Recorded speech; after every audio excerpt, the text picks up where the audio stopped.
Hi, everyone. Welcome to Black History Quest, Oregon Black Pioneers History, Research, and Conversation Program, sponsored by the Collins Foundation. My name is Mariah Rocker, and I'm your host for this evening. Thank you so much for spending an hour of your day with us. We are coming to you live on the Oregon Black Pioneers Facebook and YouTube pages. If you can't stick around for the whole show, you'll be able to find this and every episode of Black History Quest on the Oregon Black Pioneers YouTube page. But of course, I got to tell you about Oregon Black Pioneers. We're Oregon's only nonprofit dedicated to preserving and promoting the experiences of people of African descent statewide. We illuminate this seldom told history through a variety of ways, including books, lesson plans that you can find and download on our website, exhibits, programs like this one, public walking tours, and a variety of things for folks to engage with this history. But tonight we're focused on Black History Quest, and this is our 14th episode of Black History Quest.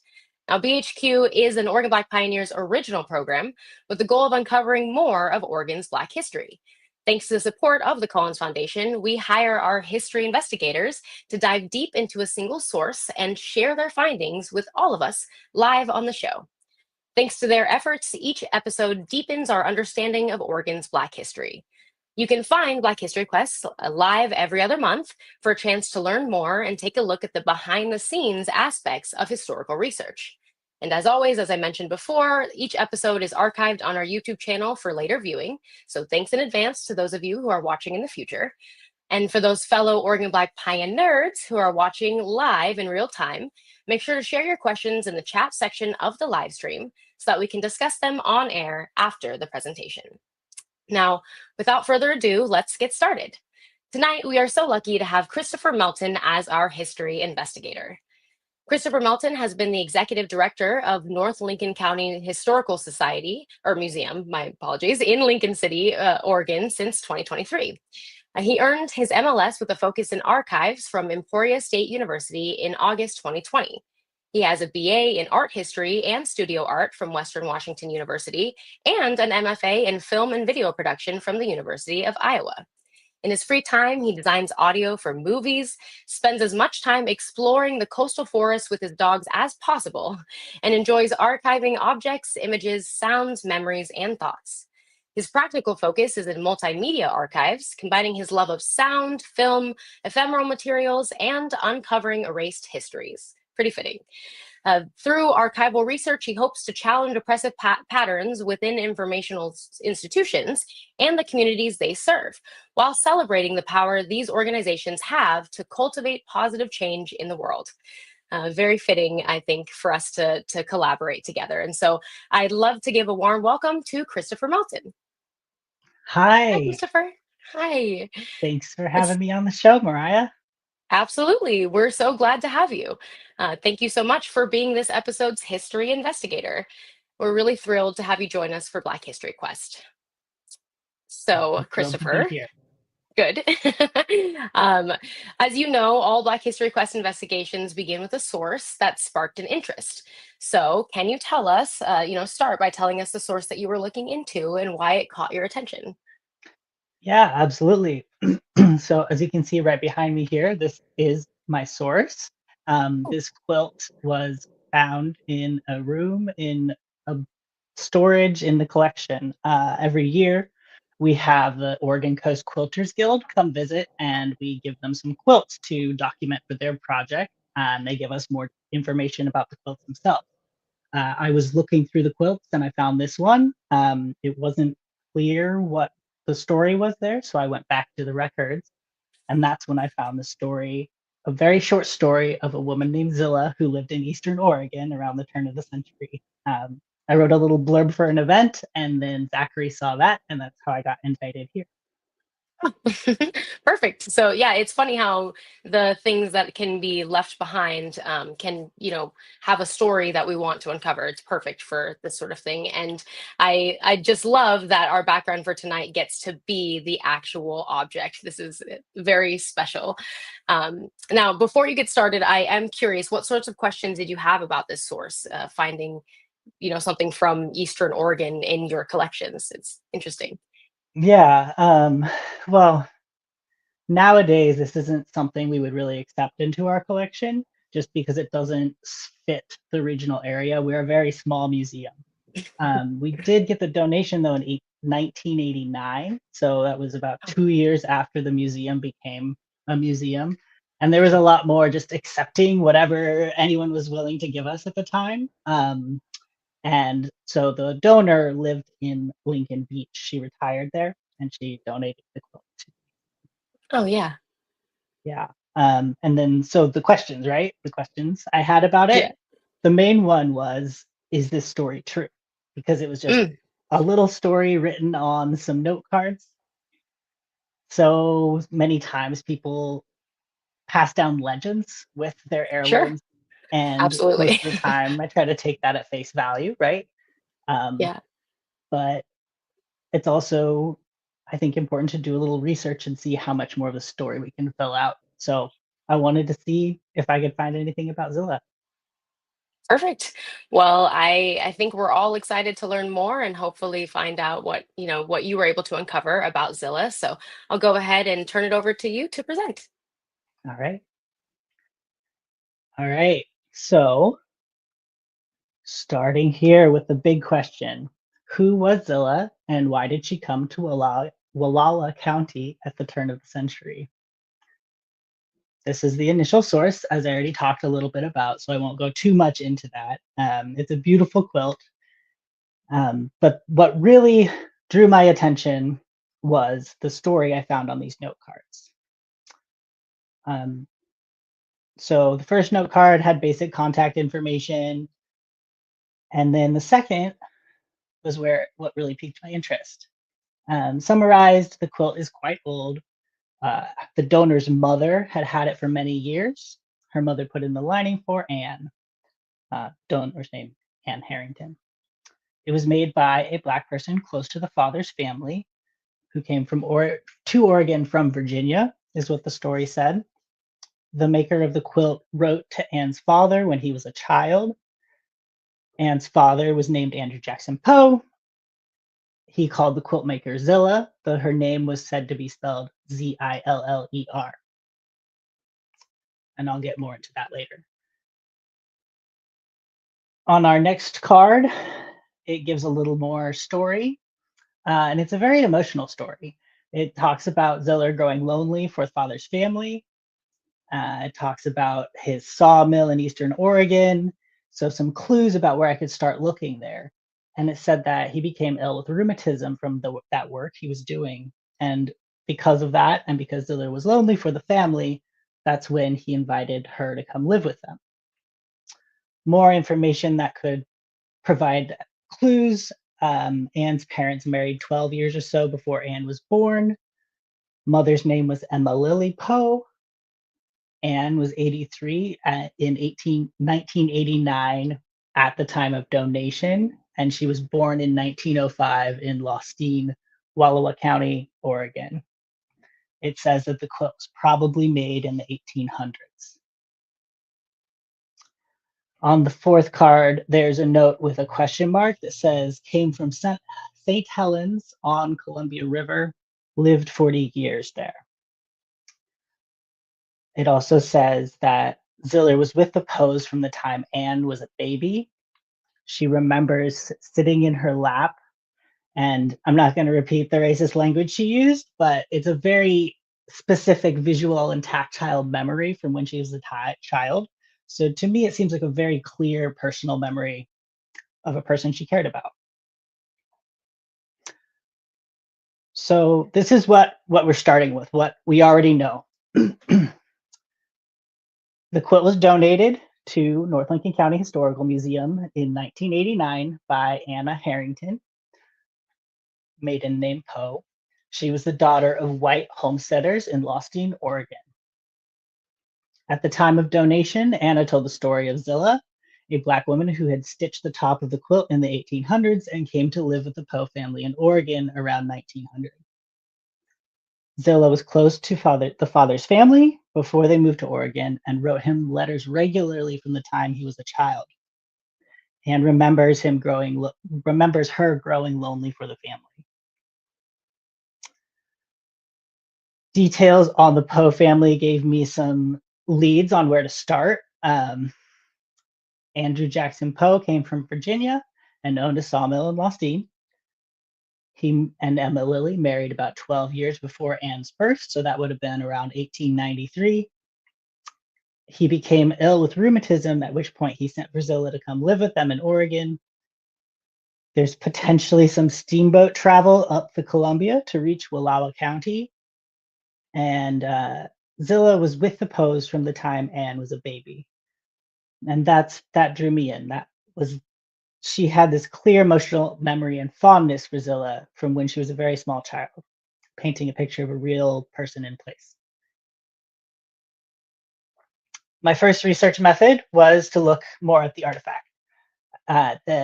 The Quilters Guild had already documented this one in 2018, so their notes gave us a little bit more information. I'm not an expert in quilt, so I was learning a lot here. This is a crazy quilt style. It's a type of patchwork quilt characterized by its lack of traditional repeating block designs and uses irregular shaped fabric pieces, often adorned with intricate embroidery. This is made with a mixture of used fabrics, satin, silk, velvet, some with patterns, some are sheer and well worn. It looks like it was really loved.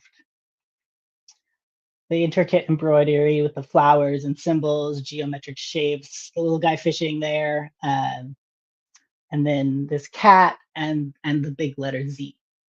There are some other letters on it too, which could be associated with family names. It was noted that it was made with a combination of hand and machine stitching. Some of it may have been patched or fixed later on, and the backing was added later. And it's a different fabric and it's newer. This all sort of verifies Anne's story. There is an assumption on the documents, which I found interesting, and I'm going to talk about assumptions later too, but I just wanted to note it here that the assumption was that Ziller was a nanny or a maid for the Pope. Research method 2 was searching online for folks.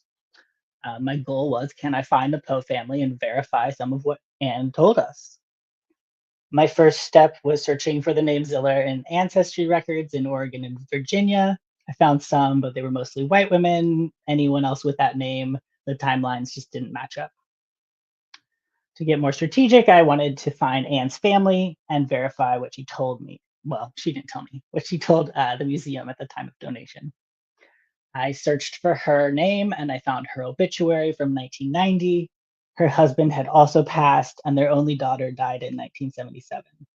Her obituary didn't mention any other living family. So I used Ancestry to verify the names and dates given on the note cards. I searched Eastern Oregon, located family in Lostine, Andrew Jackson and Emma Lilly Poe in Lostine on the 1900 census. I found several family trees which were connected in some way to the Poe family, and I reached out to those people that made them, but haven't received a reply back. But part of me hopes maybe a cousin remembers a story or something. I did not follow up on the to identify the son-in-law, which you can see on that family tree there.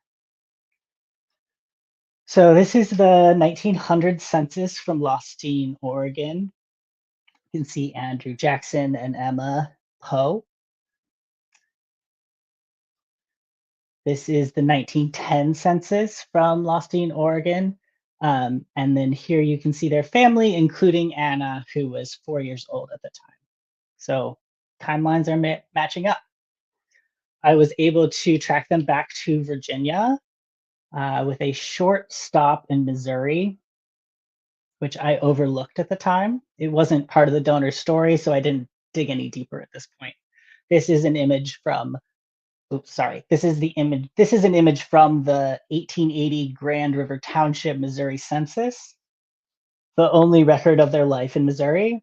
You can see Zachariah here, which is the father of Andrew Jackson, with his wife Cyrilda and children. Andrew Jackson would have been 14 at this time. In 1970, they were in Tazewell, Virginia, on the right, I found them in 1860 and 1850 on the left there. You can see the ages don't totally match up. In 1850, Zachariah was 10, and in 1870, he was 25. AJ was, or Andrew Jackson was 6 in 1870 and 14 in 1880. And then, yeah, so it's just, math is hard sometimes. None of the second census records show any Black people living with them. I did choose to go further back pre-Civil War. I was looking at records to see if the Poe family had been enslavers. I found no records of them enslaving people all the way through the 1830s. I noted that Zachariah moved with his family from North Carolina when he was a small child. And they found his father, Henry Poe, on the 1840 census from 1830 census from Ash, North Carolina. He did not claim ownership of any people here. And as you can see on this record, which is pretty interesting too, is that they only documented the name of the head of household, and everyone else was categorized by race, freedom status, gender, and age range. I did try to follow the women's side of the family, but it proved a lot more difficult to find information on them. US government reporting was not only racist, but also sexist. Census records omitted women's maiden names, and so outside of finding marriage records, it was really hard to identify their birth family. Even worse, as you can see in 1840 and earlier, their names were omitted entirely. I also found Zachariah Poe's Civil War records. He enlisted in the Confederate Army in 1862. The 16th Virginia Cavalry was formed in 1863, and he was marked absent or sick from October 31st, 1863, all the way to December of 1864. He took his last payment in August of 1863, and the cavalry disbanded in April 1865. I was interested in this information because I was trying to get a sense of the family attitudes towards slavery. These records could mean he was simply sick for a year, or he could have made up an excuse not to fight for whatever reason. I didn't follow this any deeper. I will also note he named his son Andrew Jackson, who was very pro-slavery. So it doesn't give much, but I was going speculative here.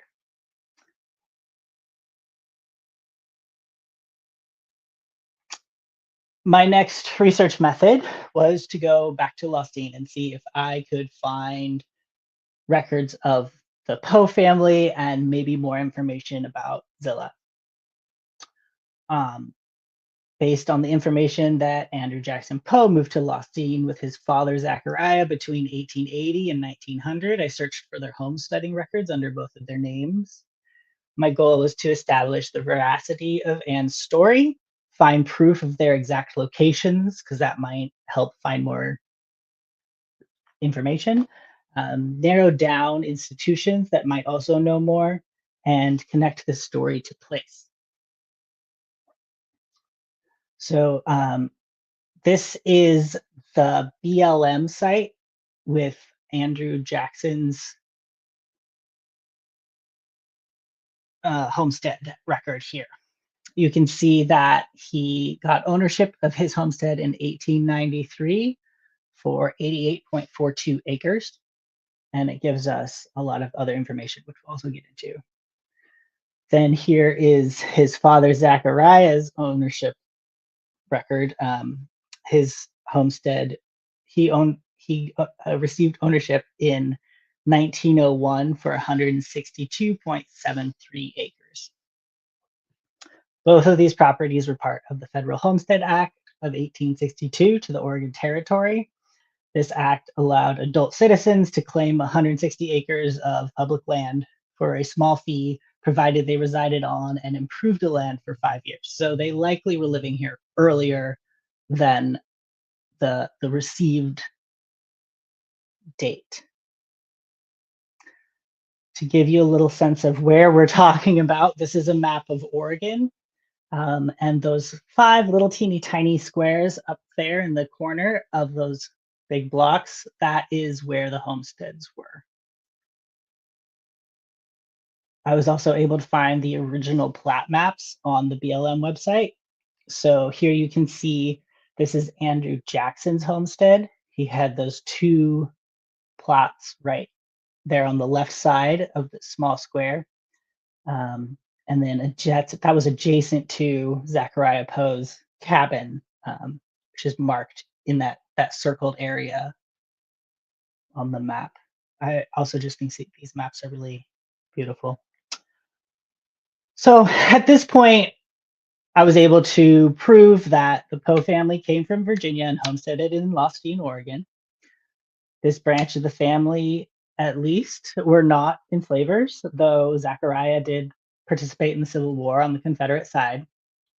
So far, the dates and story that Anne had given us matched up with what I was able to prove with the public record. So everything seems to be working out so far. Once I got this confirmation, I planned a site visit. I wanted to connect the story to place. In my own experience working in a rural regional historical museum, I find that stories are so much more powerful when we can connect them to the land. The weather, mountains, forests, waterways, plants, and animals are all relatable to the present and help people understand what life was like in the past. I was hoping to get a sense of what life might have been like for Zilla. A place is a constantly changing entity with features that shape how humans interact with and develop their communities. All the stories I try to tell at our museum are strongly connected to the land, including the imaginary boundaries that we were just looking at with those maps, um, the history of genocide, which we'll talk a little bit about, and the people that lived here before colonization. It's all connected. By visiting Lostine, I hope to get a sense of what life might have been like for Zilla and the Poe family, and I really hope to be able to see the land that they homesteaded. I also hoped to meet with folks working on Wallowa history. They know so much more than I would, and meeting people in person leads to more fruitful conversations and things you might not discover otherwise. And I really was trying to find information about the sawmill too, another thing that I was trying to prove existence. There was no record of that. And of course, I really hoped I'd find something about Zilla. So to talk a little more about the connection to place, I know this isn't the specific topic of this project, but as I've been saying, it's all connected. And if we're talking about homesteading, we need to talk about the historical events that made it possible for the Poe family and Zilla to move to Lostine. In the Pacific Northwest in particular, our colonialist past is sort of ever present. In some places, it was barely over 100 years ago that people were forcibly removed from their land. And when we're talking about homesteaders, we absolutely must talk about the Native Americans who were displaced to make room for them. While early homesteaders led very difficult lives and themselves were frequently escaping persecution, they were granted land for free, basically, by the US government that I would argue they never really had rights to. When I went to visit, I stayed in the town of Joseph, which I learned later was named after Chief Joseph of the Nez Perce. His father signed treaties in 1855 to give up their rights to a majority of their homeland in exchange for a permanent reservation where they wouldn't be bothered. His son, the young Chief Joseph, didn't really agree with that. And I'll get into that more. In the pictures here, you can see a waterfall on the Chief Joseph Mountain Trail, which I hiked while I was there. And in the picture on the right, it's behind the tree because I didn't realize what I was taking a picture of at the time, but that is Chief Joseph Mountain on the right there. This is a quote from him. You might as well expect all rivers to run backward, as that any man who is born a free man should be contented, penned up, and denied liberty to go where he pleases. I would say we don't really need the born a free man qualifier here, but it seemed relevant to everything we're talking about today. The pink area here was the reservation that was established in 1855. It was reduced by tenfold in 1863 to a small area in what is now Idaho. That's the blue area on the map. The Poe properties were the little black and orange target that I put on the map in the lower left there within that original reservation. As I mentioned, several bands refused to sign the treaty or give up their lands, and the yellow area is where Chief Joseph claimed, and that's a picture of him. The area was pretty isolated and didn't really attract white settlers until the 1870s. The first permanent white resident was in 1872. In 1877, the US government told these non treaty bands that they had to leave their lands, and Chief Joseph, among others, refused. Around the same time, in 1878, the town of Lostine, Oregon was established.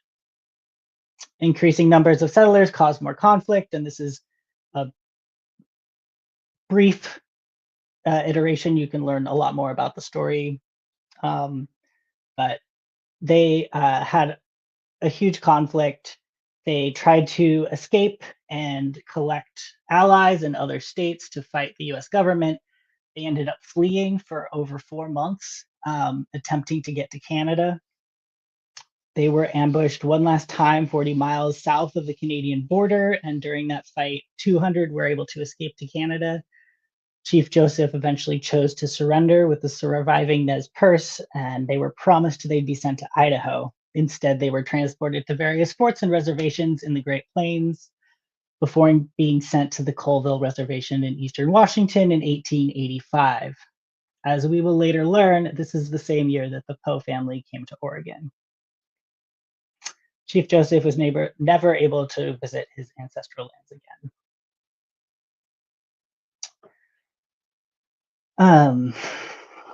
So I learned a lot on my first day there. Next, I went to the Wallowa History Center. There was a little bit of information about the Poe family, mostly school photos, no mention of Zilla or any details about the Poe's life there. I met with Executive Director Sadie Kennedy. She was incredibly helpful. I showed her the homesteading records. Oddly enough, her property was close to that parcel of land we originally thought it was her property, but later learned it was just adjacent to. She hadn't known about the Poe family since there just wasn't that much record. There was another family, the Allen family, who was much more prominent in the community and farmed in the same area. She noted that the land was incredibly rugged and steep, and it seemed strange that they'd selected that area to log, concluding they must have slid the trees down the mountain to mill them. She reached out to local historians and folks she knew who'd been around for a long time, asked about the sawmill. One of them remembered the defunct mill from when he was a kid and recounted that bears would den in the old piles of sawdust left over from the mill when it was active. So there was a mill there. She pointed out several points of interest and gave me permission to explore the private road leading up to the homestead. You can see on the map here, Zachariah Poe's homestead with a little orange X where his cabin would have been, and Andrew Jackson's homestead as well. He had those two plots. The orange circle shows the road, which I explored. This is a photo of the Allen farm. Allen Canyon Road on the left is,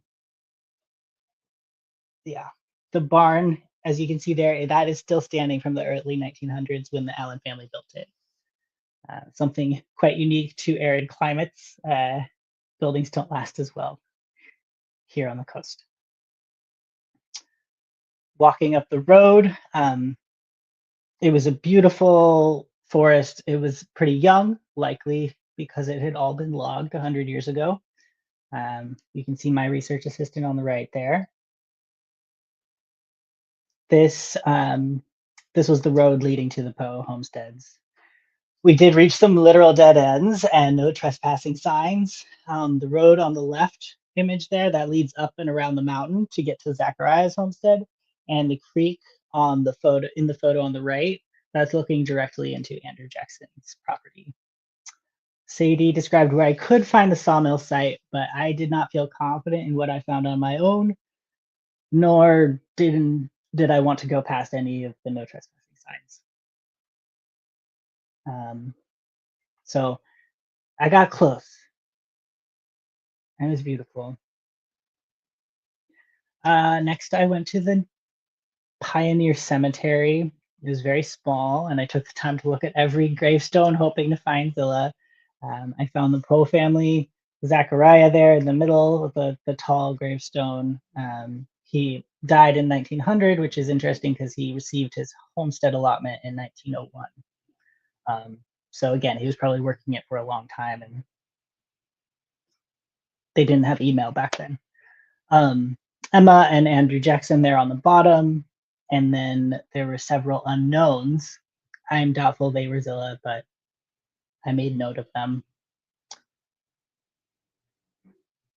My next research method was newspapers. Thanks to the Historic Oregon Newspapers program with the University of Oregon, I was able to find issues of the Wallowa chieftain. Sadie helped a lot too, and she sent me some articles she found about the Poe family. My goal here was to find stories about the family outside of government documents because there's only so much you could learn from names and birthdays, especially when they're not totally correct. And I was also hoping to find some mention of Zilla in the newspaper or even any Black people living with them or near them. It was very common for newspapers at the time to include incredibly banal facts. So I hoped maybe they would say something. Um, there were a few mentions of the Poe family, but no note of Zilla. Two articles that I found were helpful for sort of painting a picture of their life. The 1903 article talks about the Poe sale. It says the stock especially sold well. The sale totaled nearly $3,500.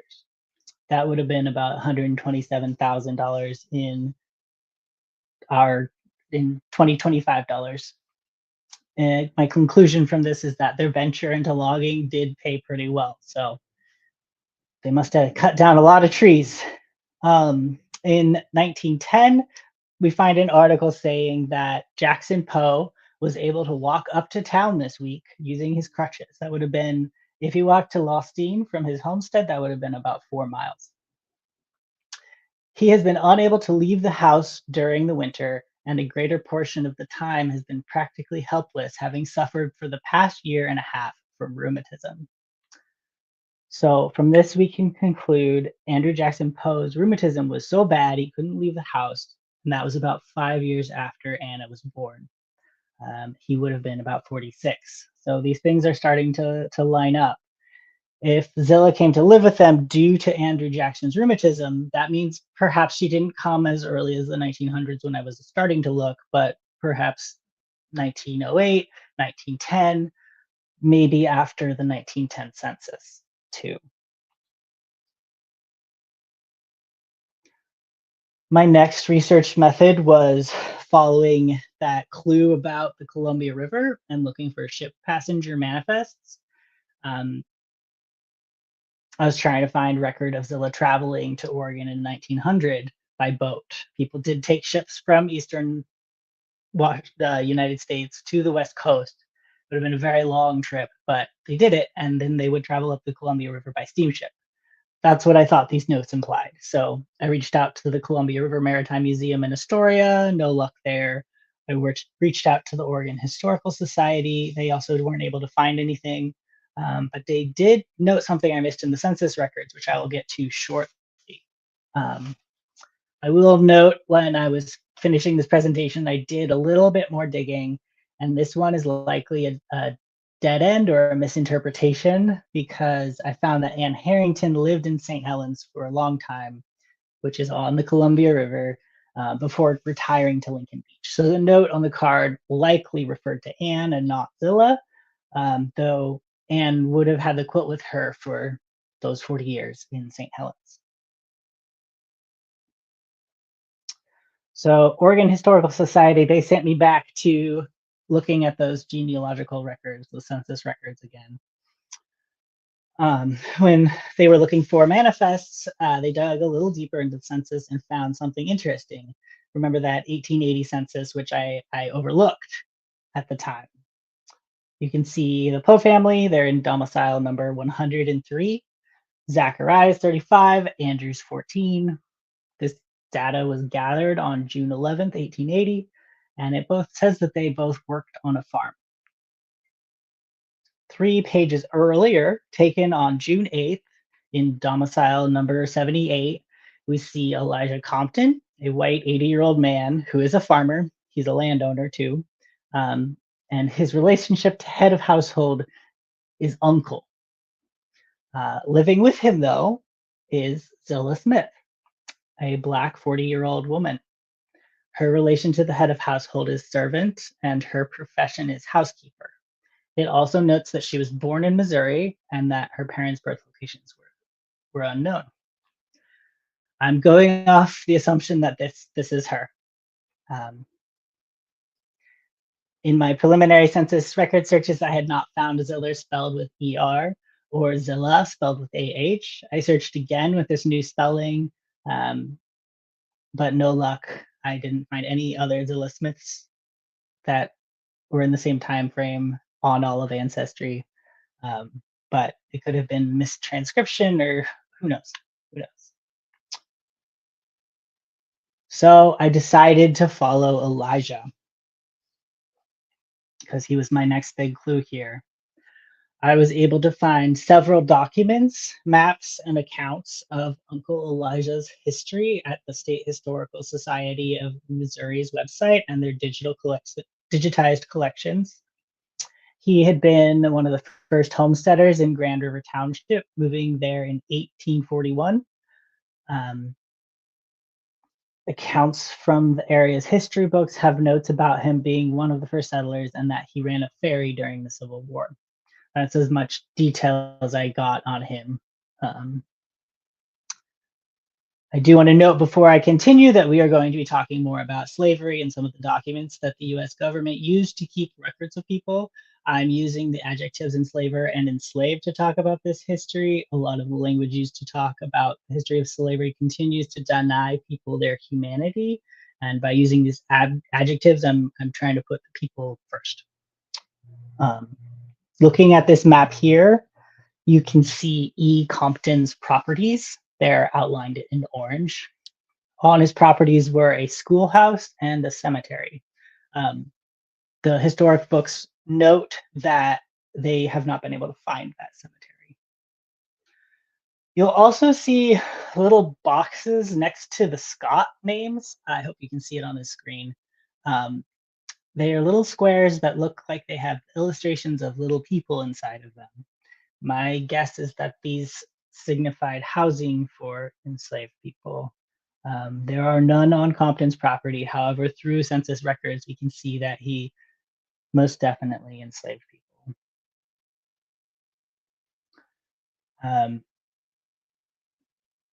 As we look at these, I'm making note that his name is spelled differently every time and his age fluctuates. We saw this on the Poe records as well. Again, math is hard. I forget my age all the time. And using that knowledge, I'm going to make some assumptions about the ages of the people that we see on them and the people he would have been speaking for when these records were documented. These top two documents were separate records from the census, and they were used to record the number of people that were enslaved. The enslaver is listed on the left, and the boxes on the right are in order number of people, age, sex, race, and whether or not they were fugitives of the state. There were some other things in there too, but we're not going to go there right now. I will note that the M in the race column stands for a derogatory term we no longer use, signifying people with Black and white ancestry. I will use the term biracial to describe them. So here on the left in 1850, we see him listed as Hugh Compton. We see a 27-year-old biracial woman, an 8-year-old and 10-year-old biracial girls, and a 3-year-old Black girl. In 1860, under Elihu Compton, we see a 32-year-old biracial woman, 16 and 18-year-old biracial girls, and an 11-year-old Black girl. Significant here is that the older girls and the women are noted as fugitives from the state. This means that they had either escaped from him, were missing, or as some historians speculate, he either freed them or had a relationship in which they could go where they pleased. Though the ages aren't precise, I do wonder if the youngest girl could have been Zilla. In 1870, slavery had ended at this point. Most of the surrounding records are only white people. He is listed as Eli Compton here, and he had a biracial 20-year-old man named William Washington from Arkansas living with him, and his wife Rebecca. William is noted as being at home, which I take to mean unemployed, which I found interesting. Going back further, we see 1840 Grand River, Missouri census. I edited the image to make it a little more clear what I'm looking at. Elihu again with his son and wife. We also see where enslaved people are listed, one female between the age of 10 and 24. I wonder if this could be the 27-year-old woman on the 1850 records. Could she be the mother? Could she be, I don't know, related to people that we're talking about? It's hard to say. One step further back, we see that Uncle Elijah, or Elihu, came to Missouri from Tazewell, Virginia. We can see on the 1830 census that he enslaved 2 to 3 boys and men, 2 adult women, and 3 girls under 23. The significance of this document shows that he has a direct connection to Tazewell, the exact place that the Poe family came from. So that to me seems like this is the Zilla that they knew. Yeah. So what these records also show is that Elihu had a long history of enslaving people, specifically young women and girls. It was also, unfortunately, very common for enslavers to have intimate relationships with the people they enslaved. So seeing this history makes me question whether some of these girls were his children, and makes me wonder about his relationship with Zilla. There's also the convoluted and contradictory ages and spelling of names based on information. So if we can't say much about if those earlier records were Zilla, but the Zilla we know on the 1880 census, she was 40 then. If she moved to Lostine, Oregon in 1908, she must have been in her 60s or 70s. As I was writing this, I realized I hadn't looked at any records later than 1910. So I went back to see if there was anything later than that. I did check one last time in 1920 in Wallowa. I found the Poes. They had 2 children living with them named Charles and Alva Smith, though they were noted as white and that they spoke German. So probably just a coincidence, not related to Zilla Smith. I scanned through the pages, and I also found it's not related, but maybe something for a different investigation, or maybe they're a known family. But I found a family called the Gilliards they were Black and they lived in Lostine, very close to the Poe family. So this whole research project to me speaks to the lack of information on Black people and women during the 1800s. Sadly, I was able to find very few actual facts. And this was what I was able to prove with a little speculation in there.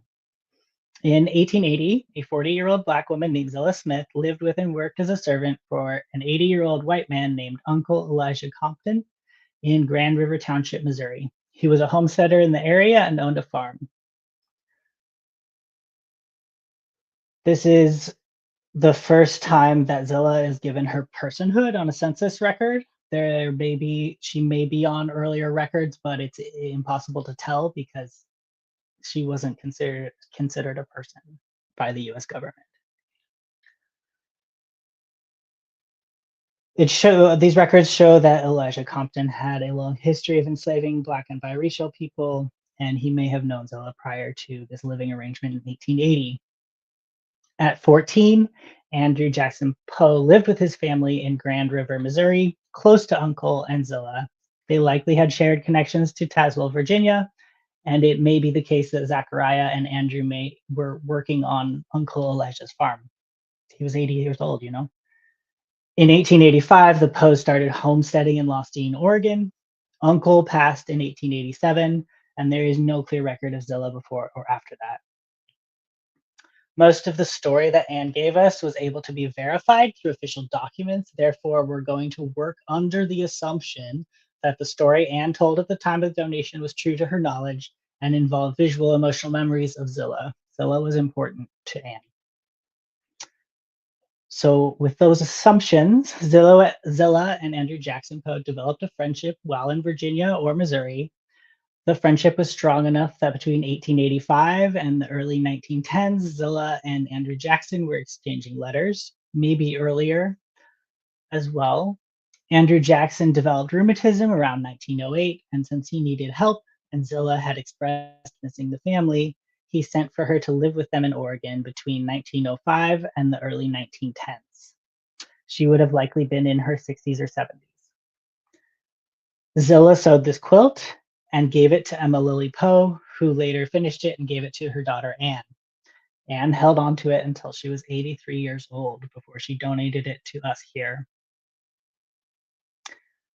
So I also want to touch on speculation a little bit and internal bias. As a researcher, it's really important to question where our minds are taking us and what information we're seeking, the frameworks we're imposing on our findings.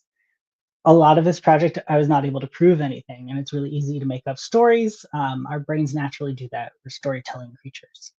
Throughout the process, I had to confront my own ingrained white supremacy in the framework of white saviorship. I kept catching myself looking for proof, trying to find proof that Elijah or the Poe family were some of the good ones, that Elijah was helping these women, that they were either providing them with places to live, helping them escape captivity. I hoped that the records of them being fugitives was due to the fact that he'd helped them live lives of freedom. But this is wishful thinking and trying to find glimmers of hope in a deep history of oppression, none of which can be proven, and it isn't really helpful for telling Zilla's story, I don't think. Maybe he was helping them. What's honestly more likely is that some of them were his children born out of a relationship that was inherently non-consensual. Maybe they were part of his family and maybe they were living their own lives, but no matter how we paint it, Elijah enslaved a lot of people. And even if there was a loving relationship, he had an extreme level of power and control. The speculation doesn't help answer the questions. Why was Zilla living with him? Did he know her when she was a child? Was she just someone he found to work for him as a caretaker in his old age? Was this part of the reason she was invited to Oregon to take care of Andrew Jackson in his illness? Another assumption that repeatedly occurred, and I mentioned it earlier, is a slightly different framework, but still coming from this white supremacist idea that her relationship to these people was only one of servitude. Both the Quilters Guild's notes stated she was probably a nanny or a maid. When I reached out to the Wallowa Museum, not the History Center, a different one, they also stated as fact, even though that's not what I said, that she was a nanny or a maid, that she worked for the Poe family, and that was the extent of their relationship. Whereas Anne's memory of her was one of family friendship, loneliness, and care. It doesn't necessarily mean much coming from a little white girl who used derogatory language to describe her beloved nanny, but there's something there. Also, as I've been mentioning, there's a huge lack of clarity of ages, spellings, and timelines, so there are a lot of assumptions I'm making. It was also true that Elijah was marked as being unable to read and write, so that could be the reason for some of these discrepancies. Alternatively, he could have been obfuscating information. There's enough evidence to make conclusions like that, but again, I keep catching myself trying to make him a good guy. In terms of spelling Zilla's name, I did ask Mariah to change the spelling after I found the census records, but considering all the other misspellings, I probably should have stayed with Anne's spelling, Ziller. So this is as close as an answer I could get with the research I've done, I feel like my question has evolved. I want to know how she got to Wallowa County in the early 1900s, what happened to her, what was the relationship with Zilla and the Poe family, why did she come here, and what was her life like in Lost. My next steps, I do intend to continue researching this, but I want to connect with archives in Missouri to see if they have more information on Elijah and Zilla, learn more about the history of slavery in Missouri as a border state.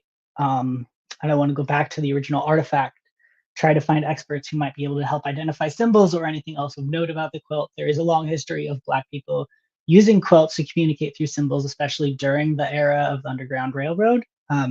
And crazy quilts are known to contain stories. I don't know how to interpret those, so maybe someone else could help there. Um, I also want to locate Andrew Jackson Poe's living descendants and see if they might have stories about their great grandfather or Ziller. And I would really love to find those letters she purportedly wrote to him. I also hope to contact the current owners of the properties to see if maybe they've found anything of note. So, how does this story change our understanding of Oregon's Black history? Not as much as I had hoped. We now have a little more of a story to tell about this beautiful quilt, which is physical evidence of Ziller, who lived in Oregon over 100 years ago. Um, Zilla wasn't erased necessarily, but actively omitted from the public record. She's only remembered because of the little girl who used to sit in her lap in Lost, Oregon, who kept her quilt for over 80 years. So to me, this is evidence of a Black woman living under the radar in rural Oregon in the early 1900s, and um, I'm glad we were able to try to remember her. Um, Here are lots of sources where I found information. You're welcome to check out these links and do more research yourself too. All right.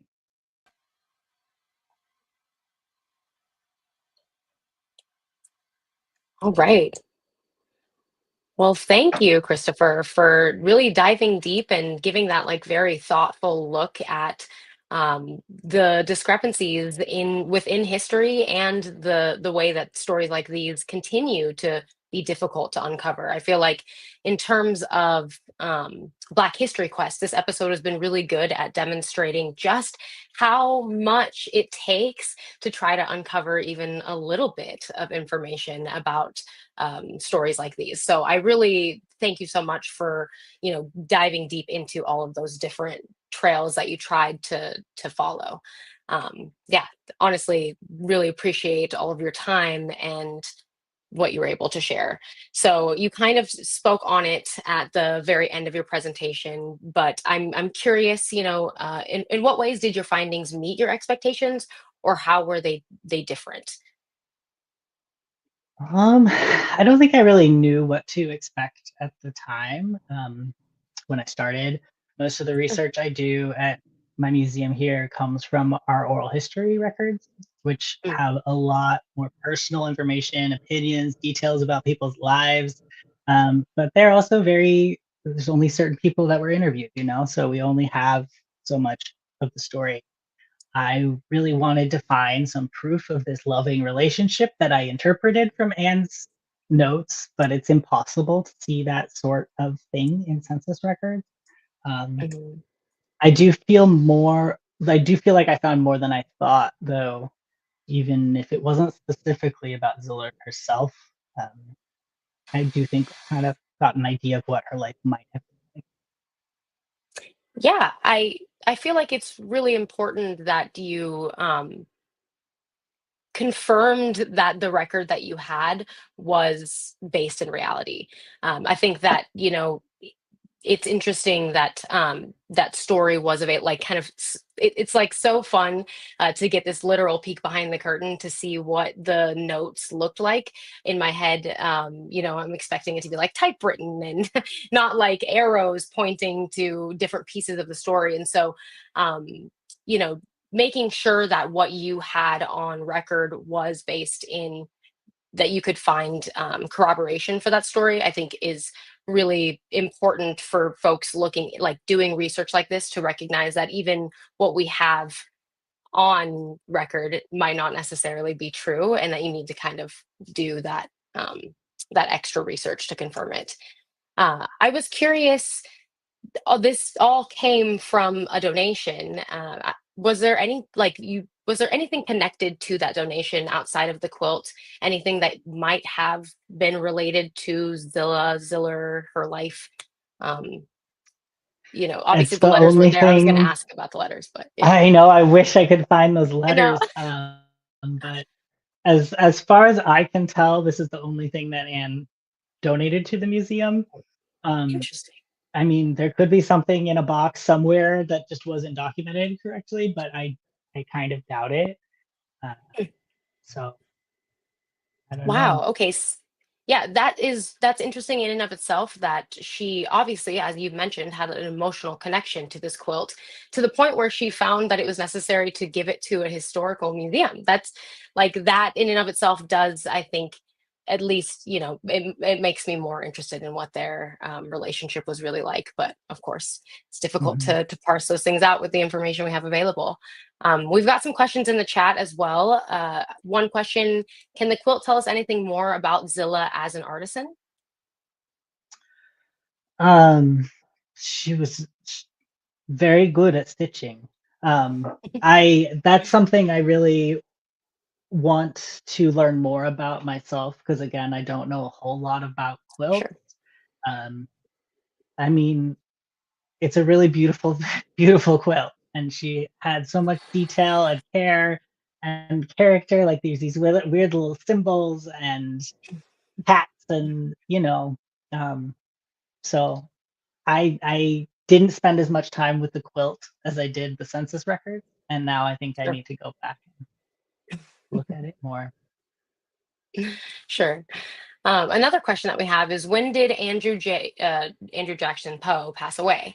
Perhaps that could give us clues about how long Zillow remained in Lusting. Like, did you find anything or have even any guesses as to how long she may have been here in Oregon? I wasn't able to find any additional information on her. I looked at the census records. No, she was never marked as living with them.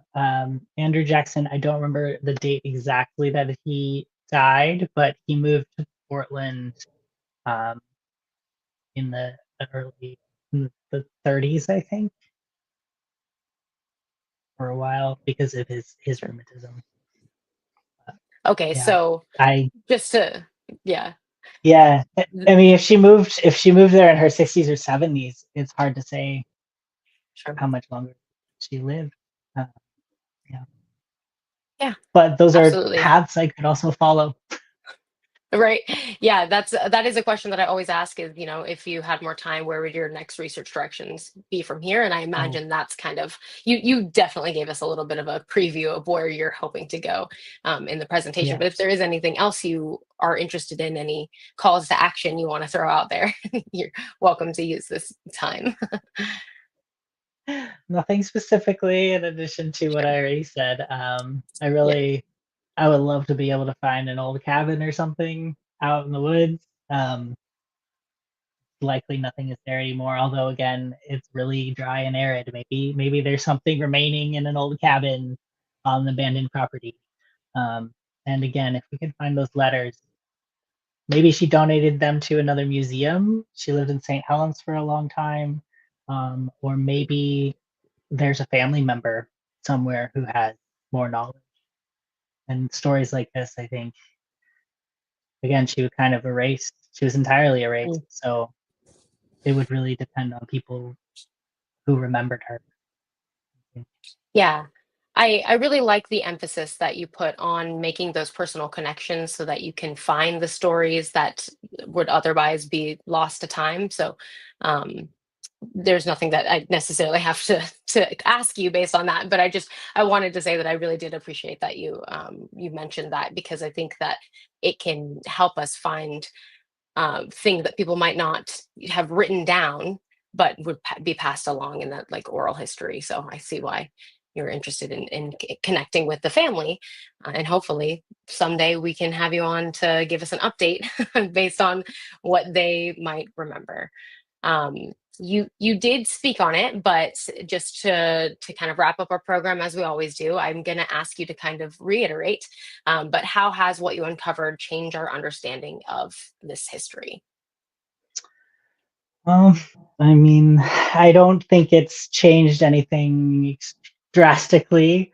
Sure. Um, with this project, though, I mean, without finding this quilt in our storage, we never would have known that Zilla even existed.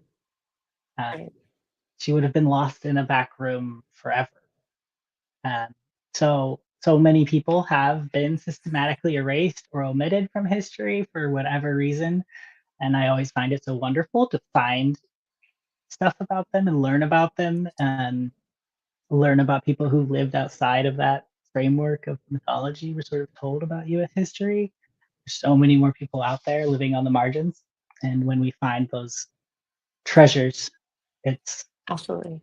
it's amazing.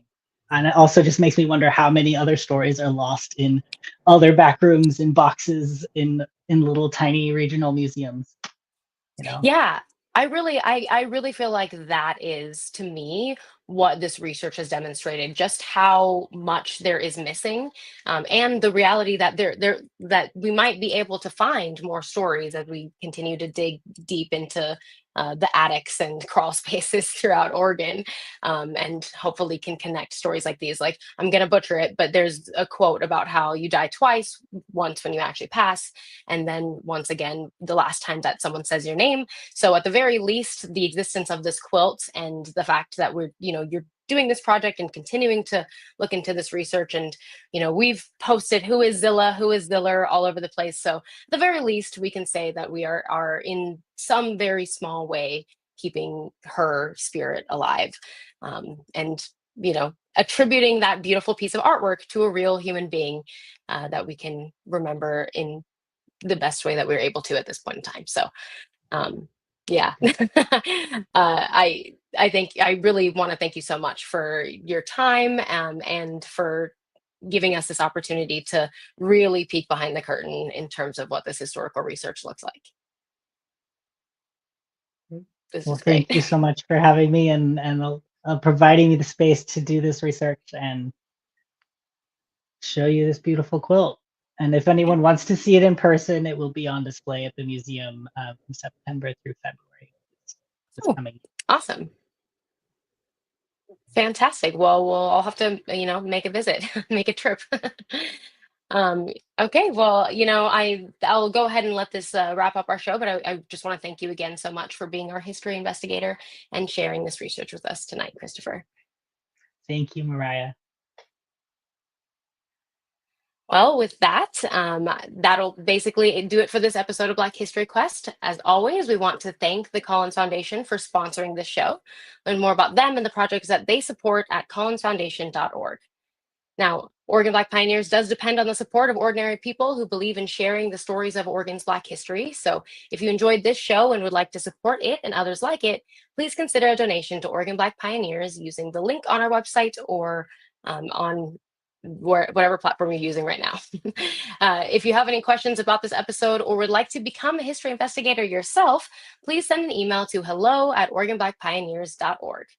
And stay tuned for the next episode in September of Black History Quest, where, as always, we'll try to answer the question, how can one source change history? Thank you so much for joining us, and good night.